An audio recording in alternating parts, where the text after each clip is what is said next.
Hell de la Saga es un juego cooperativo de fantasía con temática vikinga. Es la última creación de Mythic Games y el juego ofrece a los jugadores la oportunidad de liderar un pequeño grupo de héroes, cada uno con su propio rango, ocupación y trasfondo. ¿Pero qué ofrece este Hell? Precisamente es lo que trataremos de contestar en este vídeo, aunque según podemos ver tendremos una mezcla de aventura, narratividad, exploración y combate. Aquí tenemos de lo que se compone el libro de saga, que diferencia entre día y noche. Y como podéis ver, lo que vamos a tener es un índice, un párrafo numerado, una caja narrativa y un efecto dentro del juego que a veces puede ser una elección que harán los jugadores o otra sencillamente un efecto directo como el que veis ahí en la imagen. Aquí tenemos las Song Boxes, que son las cajitas, que es la parte legacy del juego en la que no sabemos completamente nada. Las songs, en este juego las llama a los escenarios, es decir, aquí lo que tenéis son cajas de escenarios. Y esta es la parte legacy, como digo, que no sabemos absolutamente nada de lo que hay dentro de estas cajas, ni siquiera vienen en los componentes y lo iremos descubriendo a medida que se desarrolle la aventura. Aquí tenéis un ejemplo del escenario 1, Song 1, Bloody Horn, donde tenéis toda la lista numérica de las entradas que van a estar disponibles a la hora de realizar esta aventura, el escenario inicial. Aquí tenemos un ejemplo de un personaje dentro del juego. Como veis, arriba a la derecha tenemos diferentes estadísticas que nos van a servir para hacer las acciones durante el juego o para hacer los diferentes test de habilidades, también su valor numérico, que por supuesto en cada uno de los personajes será diferente, y tenemos tres habilidades, como son Authority, Combat y Protection, que empieza el jugador con cada una de esas habilidades para poder usarse. Pero en las cajitas que veis a la izquierda, a medida que recibamos heridas, se van a bloquear y no va a ser posible utilizarlas. En este caso, este personaje tiene la habilidad general de Tactician y alguna cosita más que vemos por ahí. Aquí tenemos más detalladamente lo que os acabo de explicar, los diferentes atributos, para lo que vale cada uno de ellos: Valiance, Defense, Agility, Survival, Perception, Willpower y alguna cosita más que explica en cuanto a iconos, en cuanto a skills y atributos. Después tenemos la explicación de los tokens de herida, que como os he dicho antes, podemos recibir uno en cada una de las habilidades, pero en el momento que recibamos dos, va a bloquearse una de esas habilidades y no será posible recuperarla hasta que no nos curemos. Aquí tenemos las cartas de ítem y una lista de requisitos para poder usarla. Como veis, pues habrá cartas que necesitarán ser usadas para ataque cuerpo a cuerpo, para ataque a rango, solamente para defensa, solamente un tipo de héroe, etcétera, etcétera. Muchísimo contenido en cuanto a cartas este juego. Mucho, mucho, mucho y diferente. Y seguimos con la siguiente imagen, que es la de los roles. Una cosa muy interesante que tiene este juego. El líder se reparte al jugador que tenga el mayor rango. Y el scout se reparte, lo hace el líder y lo reparte al jugador para que ese jugador sea el primero dentro del turno. Así que es una cosa chula que sucede en cada uno de los turnos y hay que decidirla. Y por aquí tenemos los dados, el desglose de las caras de los dados y los test. Básicamente veis dos caras con éxito, otra cara con dos éxitos, una en blanco, una con cover, que me parece que está relacionado con el tiro a distancia o la manera de defenderse, no recuerdo ahora bien, y tenemos un especial. Y abajo tenemos la explicación de cómo funcionan los test, el número de dados que vas a tirar y el número de éxitos que debemos de conseguir y el atributo que va a marcar en cada uno de los personajes el número de dados que tenemos que tirar para hacer ese test. Muy típico. Y aquí tenemos lo que es el entorno, el tablero. El tablero que, aunque no lo veáis ahí, en cada uno de los hexágonos viene precisamente ese desglose que veis, que es valores de entrada o valores de refugio a la hora de luchar. Es decir, tenemos 4 valores en cada uno de los hexágonos que se utilizan para diferentes cosas. Es decir, a la hora de movernos tenemos un componente táctico muy importante en cada uno de los hexágonos para saber lo que queremos hacer durante el turno en concreto. Ahí tenéis la explicación de lo que os acabo de contar, la capacidad, el coste de entrada, el ratio de visibilidad, el icono de si estás cubierto o no, etcétera, etcétera. Iconos de obstáculo, todo eso lo vais a poder encontrar en cada uno de los hexágonos y me parece bastante interesante. Aquí tenemos la imagen del clan, la imagen conjunta de todo el clan, donde iremos contando los turnos, poniendo las diferentes cartas y demás. Y aquí tenemos pues lo que sería un setup genérico, donde veis precisamente el tablero que acabamos de ver de clan, cómo es el escenario o el son que llama el juego montado, instrucciones, tableros de jugador, pool de cartas, dados, etcétera, etcétera, marcadores. Y aquí llegamos ya a la mandanga del juego, que es el turno. ¿Cómo funciona? Muy bonito, lo vemos, el juego y demás, pero ¿qué es? ¿Dónde está la chicha? Bueno, pues aquí tenemos las 4 fases que tiene cada uno de los turnos. Fase de evento, héroe, hostiles y final. Muy sencillito.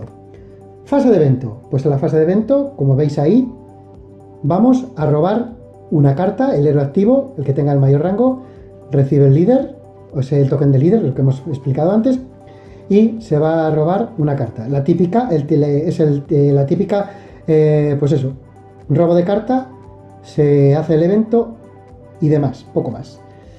Seguimos. Fase 2. Aquí es donde el héroe va a comenzar. Y como veis está subrayado el scout, porque es el primer jugador y a partir del sentido horario que va a hacer las diferentes acciones. Y aquí tenemos la activación del héroe. Y como pone ahí, el héroe, una vez activado, puede realizar tantas acciones como se indique en la sección de Heroes de la carta Fate en juego. Fijaros, ahí tenéis que en concreto aquí se puede hacer una acción. Así que, teniendo en cuenta eso que va cambiando durante cada turno, también muy interesante, vamos a poder hacer diferentes acciones. ¿Qué acciones podemos hacer? La primera, movimiento. Veis ahí que, evidentemente, pues si tenemos acciones posibles, las vamos a hacer y nos especifica que una acción por activación, es decir, solo podemos movernos una vez. Y tendremos que tener en cuenta el dato, la estadística de agilidad de nuestro personaje para poder llevar a cabo ese movimiento. Y también tendremos que tener en cuenta el valor de entrada de cada uno de los hexágonos que hemos visto anteriormente. De esa forma es como vamos a poder movernos durante nuestra activación. La siguiente acción que podemos hacer es la de búsqueda, que nos especifica que no se puede estar trabado con enemigos en el mismo hexágono para poder hacerla. Lo que haremos con esta acción es, o bien, revelar un token de saga que nos llevará a una entrada, parte narrativa, o bien revelaremos una amenaza que puede estar en un hexágono adyacente. Así que podemos dar a vuelta un token de amenaza para ver qué es lo que tendremos en ese hexágono en concreto.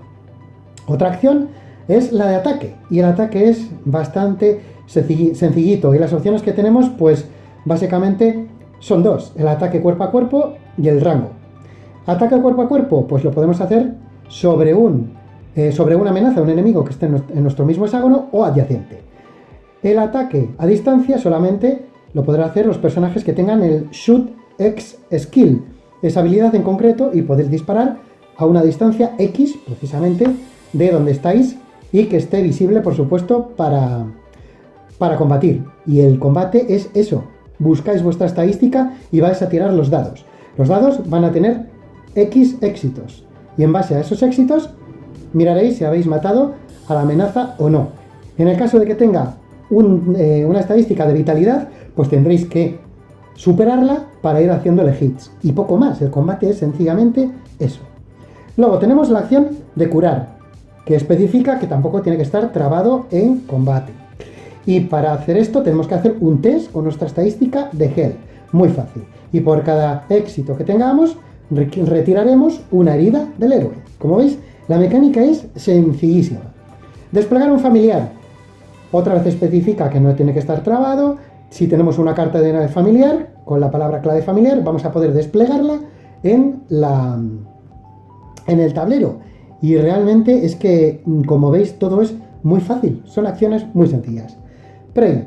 Pues para hacer esta acción en concreto, igual es un poquito más la más elaborada, se tienen que cumplir 3 condiciones, que son las que veis ahí. Que el héroe esté específicamente en un lugar, que no haya héroes de un diferente belief y que no esté tampoco trabado en combate. O sea, Y en ese caso el héroe elige una carta del pool que va a conseguir.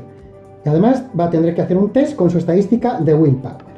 Tirará los dados y se mirará si se consigue, si se consiguen recursos, heridas, etcétera, etcétera. O sea, todo muy sencillito.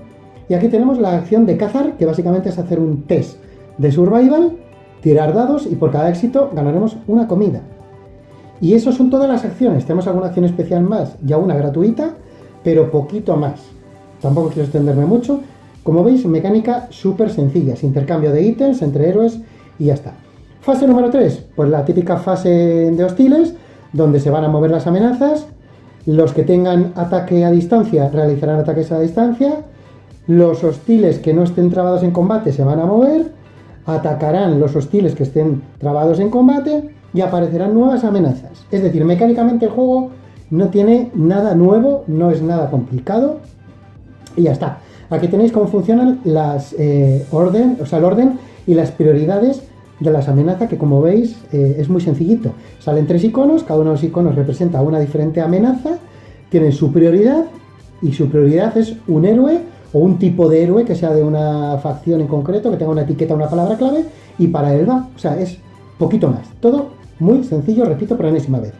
Y la cuarta, pues fase final. Durante esta fase, el líder pues comienza aplicando cualquier efecto listado que esté en la sección de fin de la carta Fate. Ya está. Ahí tenemos que se pierde eso, pues se pierde. Ya está. Se pierde uno de moral. Y bueno, y esto sería la carta como de los objetivos, la carta de objetivo, donde vamos a tener que ir marcando o no si hemos cumplido o no hemos cumplido lo que nos diga el escenario. Y esto es el juego de Hell de la saga. Como veis, ofrece muchas cosas. La mecánica es muy sencilla, pero yo creo que todo este juego está fundamentalmente orientado a la experiencia del juego. Y creo que, aunque sea mecánicamente sencillo, es positivo que sea tan sencillo, porque realmente no creo que el juego pida eso, sino que el juego creo que brinda una oportunidad para que vivas una aventura donde no sabes lo que va a pasar, donde todo hay elementos de sorpresa, y en ese sentido me recuerda un poquito a viajes a la Tierra Media. También que no es muy complicado mecánicamente, que tienes ciertas sorpresas, interactúas con cosas del juego, así que lo veo que puede ser un juego bastante chulo. Así que esto fue todo. Recordad que tenemos un concurso activo, lo dejo en la descripción, seguidme por Twitter, suscribiros al canal en YouTube, dadle a la campanita para recibir notificaciones. Gracias por verme y nos vemos en el siguiente vídeo de Kicking 5. Un saludo, chao.